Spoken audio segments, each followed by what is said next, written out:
I can't unhear the "Let's get a mole, mole, mole." All right, over here at the left side of Belcher Beach is MarineKing Prime Win. a player who has a pretty good record in TVT. He's beaten some very strong Terran versus Terran players in past series. He beat Nada famously. Yeah, watch when he that was in Codes. series. That was awesome. But can he beat this new school Terran? Slayers TaeJa. Slayer's TaeJa, who also is very good at Terran versus Terran. Well, Slayer's players have this unique style of TVT, and they've actually pushed forward the new style. And when you watch a Slayer's Terran play, in general, you see this new mech style, and now you see it a lot more with other teams as well. But just recently, it's been all over the news. Like that's what I was about to say. I mean, it's just like everywhere, everyone's using it. And when you see a Slayer's player play, it's like a tongue twister. When you see that, how many Slayer's players does a Slayer's player play?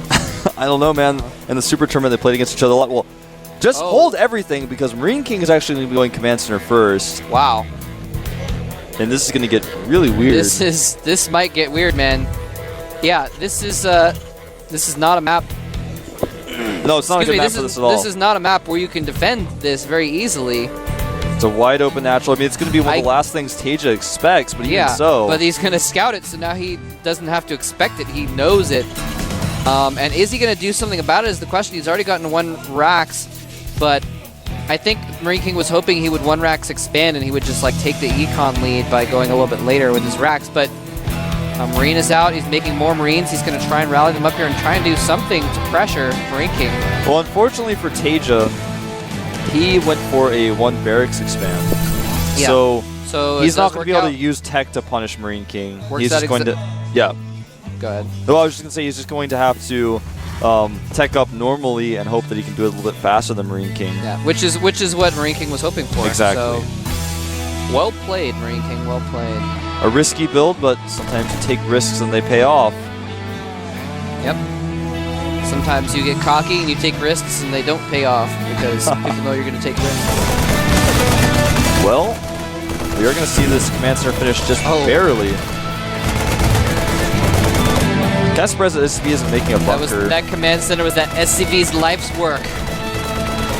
I'm so weirded out by the fact that TaeJa didn't try to make a bunker. He actually could have easily made a bunker there. Second Marine arriving here. Yeah, he's like just attacking the orbital with the SCV instead, which attacking the orbital actually does 0 good. Yeah. He's not going to kill the orbital. Like, at least go for the depot or try and pin MarineKing in or something. And now MarineKing with his barracks finishing is going to be able to thwart this attack. That was a little bit interesting of a response by TaeJa, but...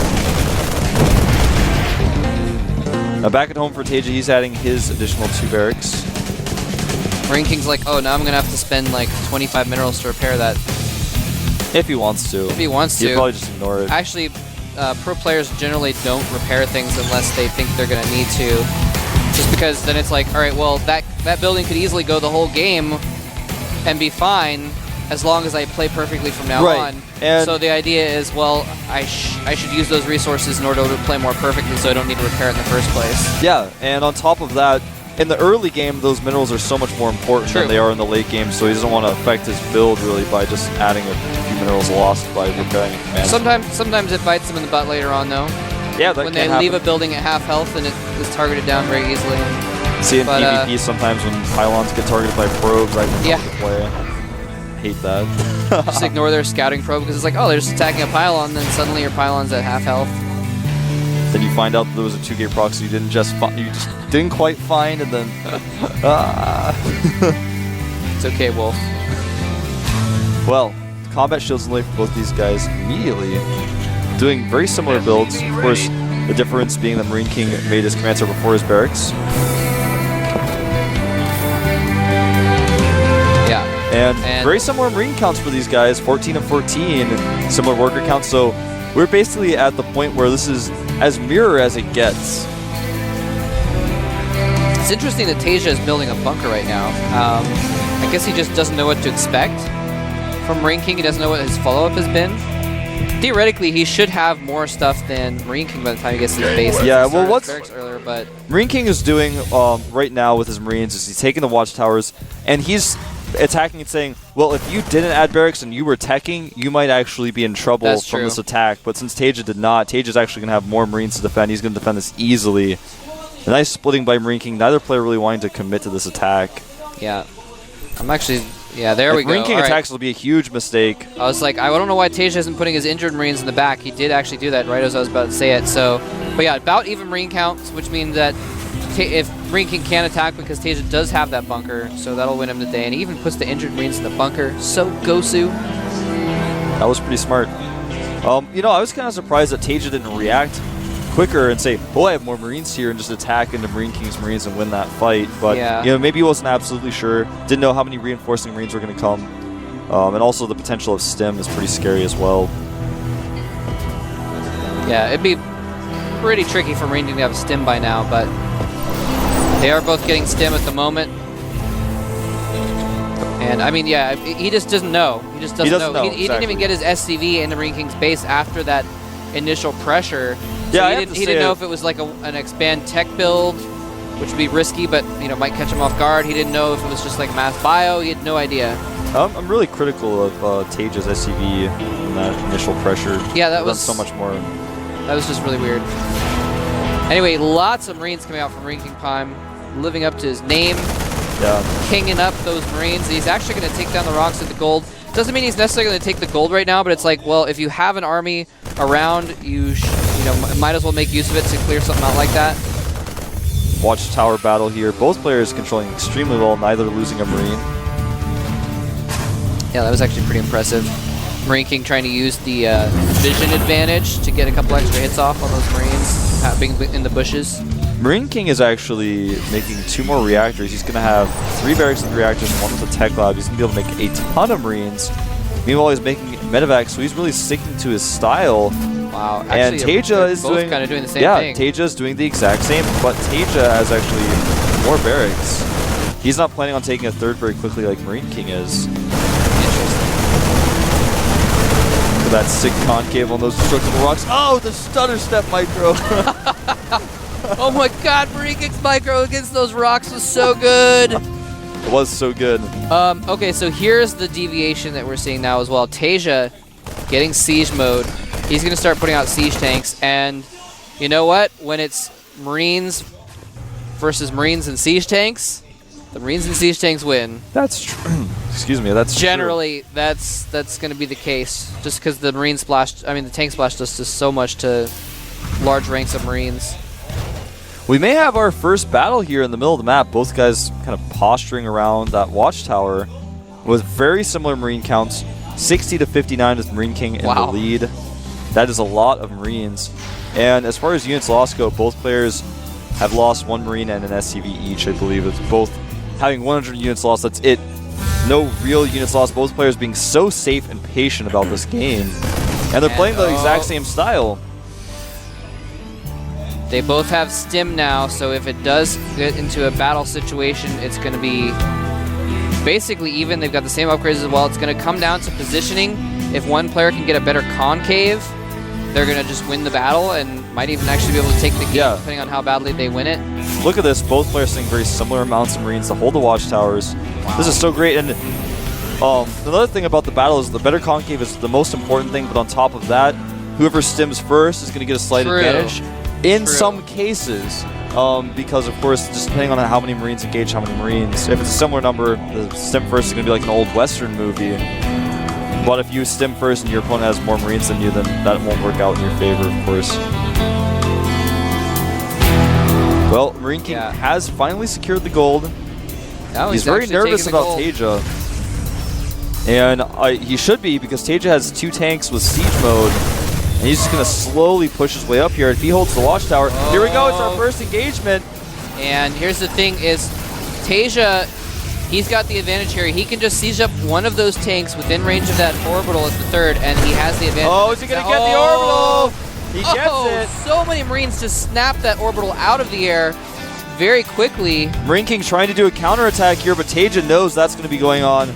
Now MarineKing hasn't stimmed yet, so he still has a lot more hit points on his Marines. TaeJa stims and chases, catches the medevac, but that's 2 stims now. He's got to be very careful. MarineKing having a much better concave, but there are siege tanks in siege mode.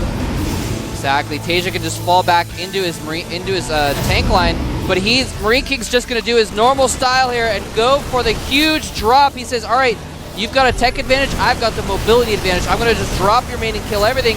And TaeJa's having a hard time getting back here. His Medivacs did not heal his Marines up just yet, but he's got a superior force because his entire army is here, and he has a better concave. I don't know who's going to win this battle. It's so close, it looks like barely. TaeJa is going to come out ahead just because he is bringing his whole army back here, and MarineKing did not. And wow. MarineKing engaged that pretty well, but like you were saying, it's just the fact that there were just simply more Marines really changed the tide. Right now, I'll give you guys some Marine counts. 65 Marines for TaeJa to 54 of MarineKing. That just changed to 63 as about 8 Marines popped out. Wow, so they're 6 tanks still out for TaeJa, and MarineKing's got nothing but 63 Marines, 5 Medivacs, and 63 SCVs. Yeah, and MarineKing lost a Medivac or 2 in that battle as well.